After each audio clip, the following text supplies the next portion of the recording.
ನಮಸ್ಕಾರ ಗೆಳೆಯರೇ, ದೇಶ ಪ್ರೇಮಿಗಳೇ, ನಮ್ಮ ಕನ್ನಡ ಡಿಫೆನ್ಸ್ ನ್ಯೂಸ್ ಯೂಟ್ಯೂಬ್ ಚಾನಲ್ಗೆ ಸ್ವಾಗತ. ನಿಮಗೆ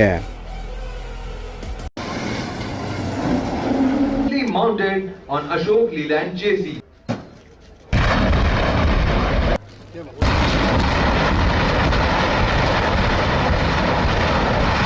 ಭಾರತದ ಸ್ವದೇಶಿ ರಕ್ಷಣಾ ಸಾಮರ್ಥ್ಯವನ್ನು ಮತ್ತೊಂದು ಹಂತಕ್ಕೆ ಕೊಂಡೊಯ್ಯುವ ಮಹತ್ವದ ಸಾಧನೆ ಇದೀಗ ನಡೆದಿದೆ.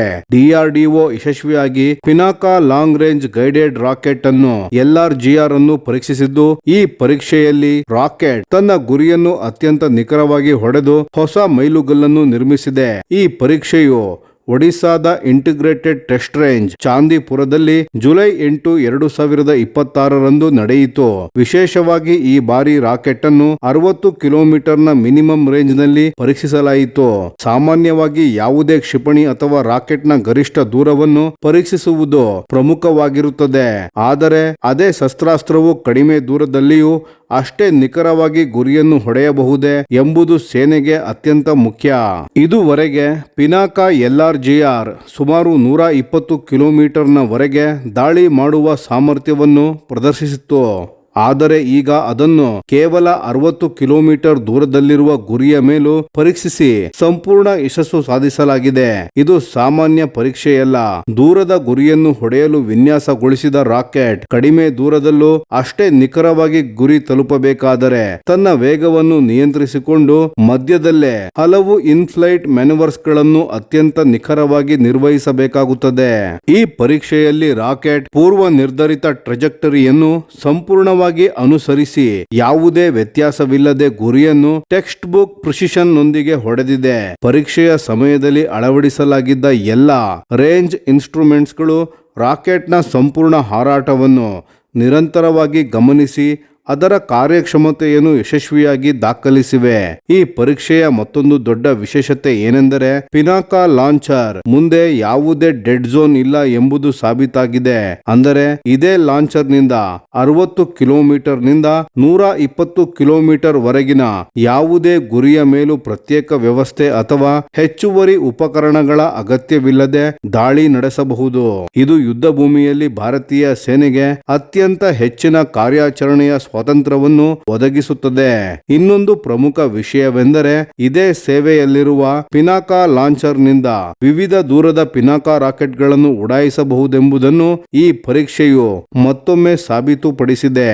ಇದರ ಪರಿಣಾಮವಾಗಿ ಒಂದೇ ಲಾಂಚರ್ ಹಲವು ರೀತಿಯ ಕಾರ್ಯಾಚರಣೆಗಳಿಗಾಗಿ ಬಳಸಿಕೊಳ್ಳಲು ಸಾಧ್ಯವಾಗುತ್ತದೆ. ಈ Pinaka long range guided rocket ಅನ್ನು armament research and development establishment ARDE ಸಂಸ್ಥೆ, high energy material research laboratory HEMRL ಸಂಸ್ಥೆಯ ಸಹಯೋಗದಲ್ಲಿ ವಿನ್ಯಾಸಗೊಳಿಸಲಾಗಿದೆ. ಇದಕ್ಕೆ defence research and development laboratory DRDL ಸಂಸ್ಥೆ ಹಾಗೂ ರಿಸರ್ಚ್ ಸೆಂಟರ್ ಇಮರತ್ RCI ಸಂಸ್ಥೆ ತಾಂತ್ರಿಕ ಬೆಂಬಲ ನೀಡಿವೆ. ಪರೀಕ್ಷೆಯ ಸಂಪೂರ್ಣ ಸಂಯೋಜನೆಯನ್ನು ಇಂಟಿಗ್ರೇಟೆಡ್ ಟೆಸ್ಟ್ ರೇಂಜ್ ITR ಮತ್ತು ಪ್ರೂಫ್ ಅಂಡ್ ಎಕ್ಸ್ಪೆರಿಮೆಂಟಲ್ ಎಸ್ಟಾಬ್ಲಿಷ್ಮೆಂಟ್ ಸಂಸ್ಥೆಗಳು ನಿರ್ವಹಿಸಿವೆ. ಈ ಯಶಸ್ವಿ ಪರೀಕ್ಷೆಯ ಬಳಿಕ ರಕ್ಷಣಾ ಸಚಿವರಾದ ರಾಜನಾಥ್ ಸಿಂಗ್ ಅವರು DRDO, ಭಾರತೀಯ ಸೇನೆ ಹಾಗೂ ಯೋಜನೆಯಲ್ಲಿ ಪಾಲ್ಗೊಂಡ ಕೈಗಾರಿಕಾ ಸಂಸ್ಥೆಗಳಿಗೆ ಅಭಿನಂದನೆಯನ್ನು ಸಲ್ಲಿಸಿದ್ದಾರೆ. ಭಾರತದ ಸ್ವದೇಶಿ ಲಾಂಗ್ ರೇಂಜ್ ಗೈಡೆಡ್ ರಾಕೆಟ್ ಅಭಿವೃದ್ಧಿ ಸಾಮರ್ಥ್ಯದಲ್ಲಿ ಇದೊಂದು ಅತ್ಯಂತ ಮಹತ್ವದ ಸಾಧನೆ ಎಂದು ಅವರು ಹೇಳಿದ್ದಾರೆ.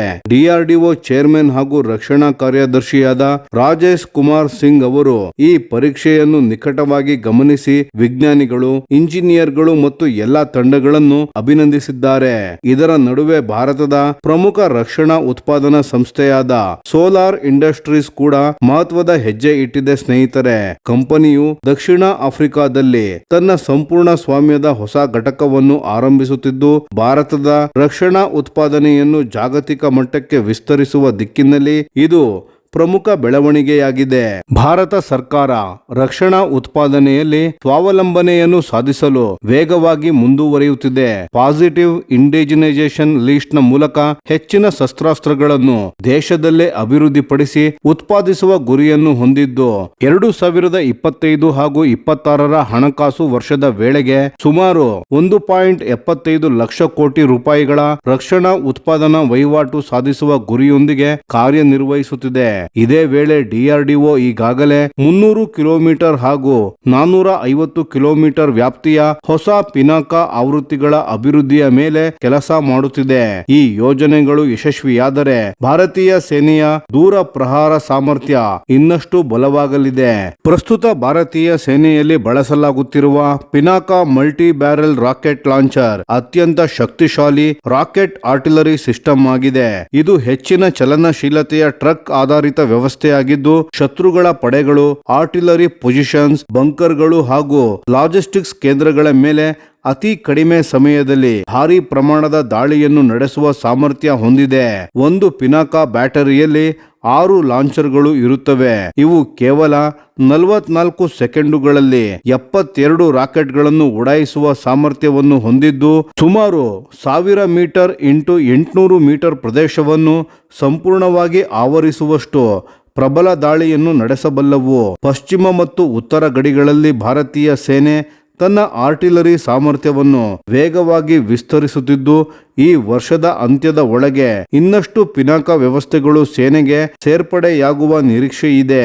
ಒಟ್ಟಾರೆ ನೋಡಿದರೆ ಪಿನಾಕ ಲಾಂಗ್ ರೇಂಜ್ ಗೈಡೆಡ್ ರಾಕೆಟ್ನ ಈ ಯಶಸ್ವಿ ಪರೀಕ್ಷೆ ಕೇವಲ ಒಂದು ತಾಂತ್ರಿಕ ಸಾಧನೆಯಲ್ಲ, ಇದು ಭಾರತದ ಸ್ವದೇಶಿ ರಕ್ಷಣಾ ತಂತ್ರಜ್ಞಾನ, ನಿಖರ ದಾಳಿ ಸಾಮರ್ಥ್ಯ ಮತ್ತು ಭವಿಷ್ಯದ ಯುದ್ಧ ಸಿದ್ಧತೆಯನ್ನು ಮತ್ತಷ್ಟು ಬಲಪಡಿಸಿರುವ ಐತಿಹಾಸಿಕ ಹೆಜ್ಜೆಯಾಗಿದೆ.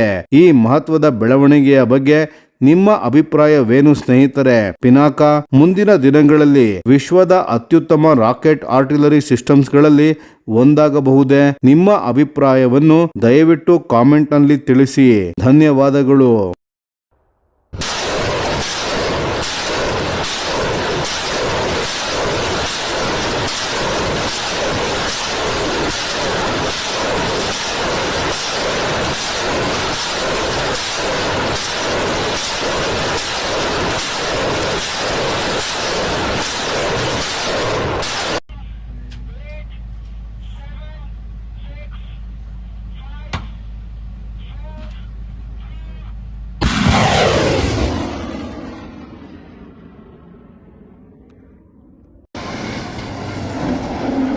Mounted on Ashok Leland JC.